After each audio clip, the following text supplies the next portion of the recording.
Hello everyone, কেমন আছো তোমরা সবাই? আশা করছি অনেক ভালো আছো, আমিও খুব ভালো আছি। তো দেখো, আমাকে দেখে নিশ্চয়ই বুঝতে পারছো যে আমি কতটা আনন্দে আছি। তো চলো, তোমাদের দাদাভাই আমাকে হঠাৎ ফোন করে বলছে দেখো একটা পার্সেল এসেছে। তো আমি দেখো কি আনন্দই খুলছি। আমি ভাবলাম ভালোই হলো, কি আমার জন্য হয়তো কিছু পাঠিয়েছে। তো তোমাদের দাদাভাই যে আমাকে এরকম করে ঠকাবে আমি ভাবতেও পারিনি। তো এই যে আমি এখন খুলে দেখছি যে কি আছে ভেতরে, আমি বুঝতে পারছি না কি আছে।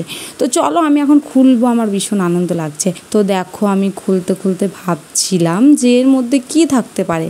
একটু বড় বড় ইমা, এটা কি?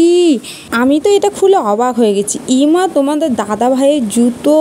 আমি তো ভেবেছিলাম হয়তো আমার জন্য মনে হয় কিছু অর্ডার দিয়েছে, কিন্তু তোমাদের দাদা ভাই যে ওর জন্য জুতো অর্ডার দিয়েছে আমি ভাবতেও পারিনি। তো দেখো, তোমাদের দাদা ভাইয়ের জুতো, কিচ্ছু করার নেই, আমার জন্য কিছু অর্ডার দেয়নি।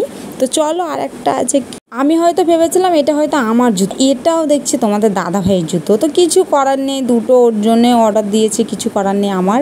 দেখো, এখানে আমার শাশুড়ি মা চলে এসেছে। তো আমার শাশুড়ি মা জিজ্ঞাসা করছে যে কি এসেছে। আমি বলছি দেখেন মা, আপনার ছেলের জুতো। আমি ভেবেছিলাম হয়তো আমার জন্য কিছু, কিন্তু কিছু নেই আমার জন্যে। তো আমাদের ভিডিওটা কেমন লাগলো জানিও। তোমাদের দাদাভাই কিছু নিল, আমিও এবার কিছু একটা অর্ডার দিব। তো কিছু করার নেই, তোমাদের দাদাভাই জুতোগুলো কিন্তু ভালো এসেছে। বলো তোমরা কমেন্টে জানিও কেমন এসেছে। আমার তো ভালোই লাগলো, কি করা যাবে, আমার জন্য তো কিছু অর্ডার দেয়নি, সেই জন্য আর কি কিছু করার নেই। চলো, তোমাদের ভিডিওটা কেমন লাগলো জানিও, জুতোটা কেমন হয়েছে জানিও। দেখা হচ্ছে নেক্সট ব্লগে। আবার টাটা।